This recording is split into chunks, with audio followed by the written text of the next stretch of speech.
Okay, so you're thinking about starting your own supplement brand. I think that's amazing. There's a lot to it. With that, I want to shift the conversation. I mean, it's easy for me to tell you what the FDA requirements are, what the labeling and claims requirements are as per FTC.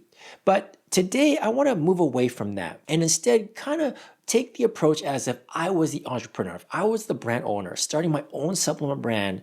What are the things that I want to do? Right? And then from there, you're going to see that there are natural vulnerabilities that arise from that activity. Now, if this is your first time here, my name is Brian, and it's great to meet you. I've been in the supplement space since 2004, specializing in regulatory affairs and quality assurance, and I help establish supplement brands and functional food brands navigate FDA and FTC, and I want to help you do the same. Now, it's important for us to realize that supplements is a different category of product compared to other products or tech products or electronics. Supplements, you're ingesting this, you're putting this into your body. It is a highly regulated environment. Yes, FDA does regulate supplements from manufacturing to testing to the marketing to the labeling and so much more. So it's really important for the brand to understand these requirements. But today's video, we're going to dive into what the typical entrepreneur that wants to start a supplement brand, what are the things that they care about? The first example, which is, if I want to sell online, I want to get the click, right? I got to get people to click on my product page or on my Amazon, image or whatever it is, or my ad. It's important to get the click, but also to get the click to get people to buy your product, right? And one way, and there's a multitude of variables to get the click, but the one that I'm talking about today is perhaps competitive pricing. Maybe you want competitive pricing. Even if you're in that luxury supplement brand, there's a ceiling, right? Right now, that ceiling could be anchored by another leading luxury brand. So you have to be competitive with respect to that, especially when you're starting the launch. Maybe, you have another trick up your sleeve where you can go above them. That's fine. But for the majority of us, I think typically that's what we're offering. We're looking at the flagship competitor and then pricing against that. All right, so we need competitive pricing. Well, what does that mean? Well, that means you need a manufacturer that can give you pricing that is favorable so that you can hit the target retail price that you're looking for, right? Typically, when we're executing, especially when we're a startup, that means we want a fairly good price, a fairly low price, which results in using a manufacturer that can offer that pricing. Well, typically what happens is that manufacturer may not be the best manufacturer. You want cheap pricing means cheap manufacturers. And sometimes those cheap manufacturers might not even be a manufacturer. They might be a broker, right? They might be a broker that's using a cheap manufacturer. You might not even know that.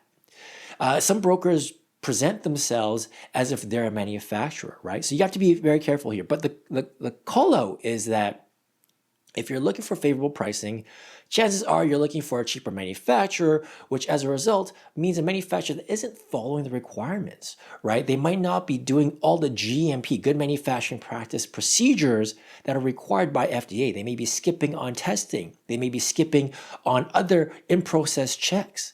And as a result, they're not hiring the right people or the skilled people or enough people to do things properly. But as a result, their operating costs are lower and therefore they can offer you, at least on paper, a lower price point. So that is something you definitely want to watch out for. So let's assume we've got the click and the prospective customer will click on your social media post or maybe click on your ad and it takes them to another website, whether that's your website, a product page, maybe a blog. Well, the true measure here is you got to get them to buy. That's what we really need them to do. We got to convert. We got to get them to buy. Well, how do we do that? Well, typically that's going to look like us one-upping our competitors in terms of claims, one-upping our competitors in terms of our formula, right? That's usually what it's going to do, or draw inspiration from our competitors, whether that's the formula or the copying them outright, which I don't agree with, or one-upping them altogether.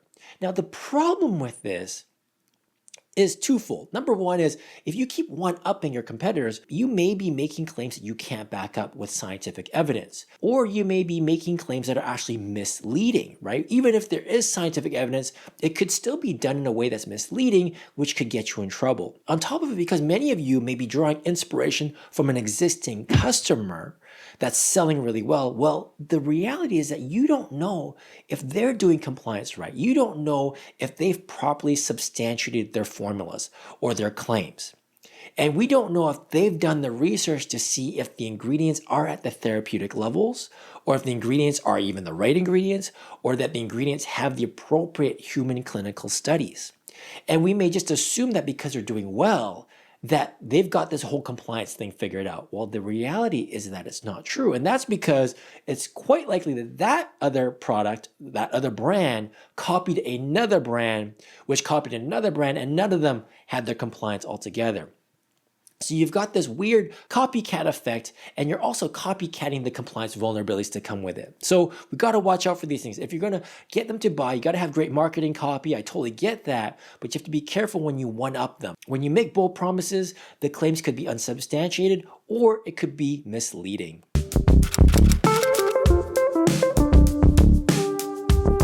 So assuming I can get them to buy my product, which is amazing, I gotta get them to leave reviews, right? The reviews are so important. If I get really good reviews, it's gonna trigger the algorithm to let them know that my product is good, and hopefully they'll show more people my product, whether that's Amazon or some other platform, right? So the reviews are key. And there's a couple ways you can get reviews. You could encourage your buyers to leave a review. You can have an insert, a little, tag in there in your product where they're given some sort of bonus if they leave a review. Or there are third-party services out there that will help get reviews for you. I'll leave a link in the description down below for that service as well, if you want to check that out. And the other way, and this is an interesting one, is that you deliver on a product that people will actually feel the effects of right away. And if I feel the effects, if I'm a user of your product, let's just say I'm having a hard time sleeping, and I take your supplement product and it knocks me out. I sleep great. I feel refreshed. I am going to leave a review. Or maybe I feel sluggish throughout the day. I take your product and I feel like I'm hopped up on caffeine, but without the crash, and I really feel the energy. I love the product. I'm a devoted buyer now. I'm going to leave a review. All are good, right? But here's where the vulnerability issue comes in. Sometimes when you're buying these supplements from these manufacturers, when a product works almost too well, and don't get me wrong, we all want our supplements to work, but sometimes when they work too well, there's a reason for that. And sometimes that reason is because there's actually a pharmaceutical drug or pharmaceutical ingredient that's in the supplement that's not declared in the label, and that shouldn't even be in the supplement to begin with. But it's that active drug that's really giving people that effect that they're feeling, and as a result, they love your product, and as a result, they leave a product review. Now, you may be thinking like, no way, I have not come across this, Brian. There's no way that's possible. Well, it is, especially in the fat loss supplement space, the weight loss supplement space. Some of them are spiked with appetite suppressant drugs. If you look at the sexual health market, sometimes they're spiked with erectile dysfunction drugs in there in the supplements. They're not disclosed to you as the brand owner. They're just shipped to you from the manufacturer. So that's something you definitely want to be watching out for, making sure that the products you're buying, that you're getting from the manufacturer, whether that's domestic, US, Canada, or overseas in China, you want to make sure you're properly screening for these things. All right, let's move on.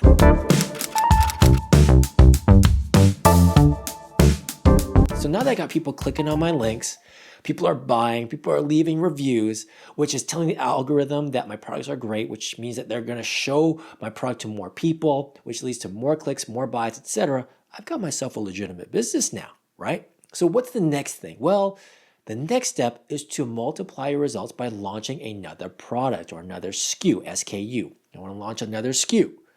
Now, anyone that's seeing success on Amazon, especially the new guys out there that taste that success, they're thinking every day my product's not on Amazon is a day I'm losing sales. So what does that mean? That means that they need to go find a manufacturer with very short lead times. They want to move fast.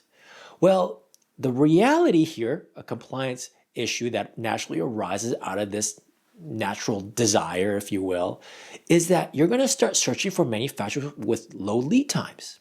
Now, if the manufacturer is telling you and bragging to you about low lead times, what does that say? It might seem great on the surface, but two things typically happen. Number one, either they're lying to you and they're just getting your deposit, and then they'll give you all these reasons why they can't deliver on the time that they said that they could. And because you've already paid the deposit, you're kind of trapped with them, right? So you have nothing, you can't do anything but wait it out, right? That's number one situation.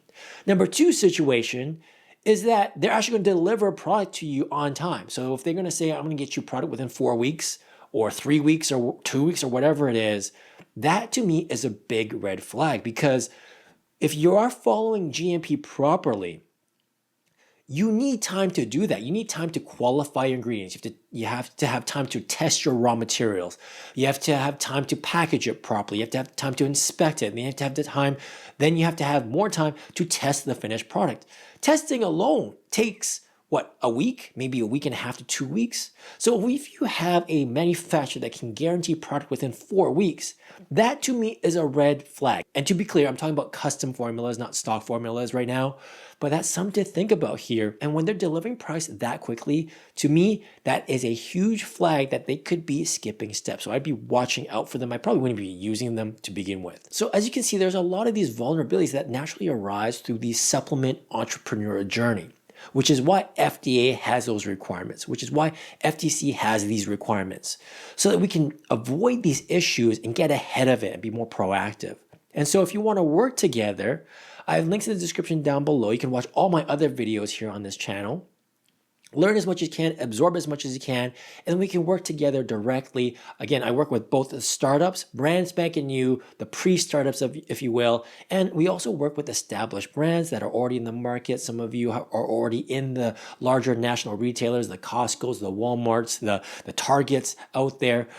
We also help those brands as well to make sure that they're in compliance and they understand how to navigate all of these things so that they have the potential for that long-term sustainable growth and business journey. So I'm going to leave it there. It was a pleasure. I'll talk to you later. Cheers.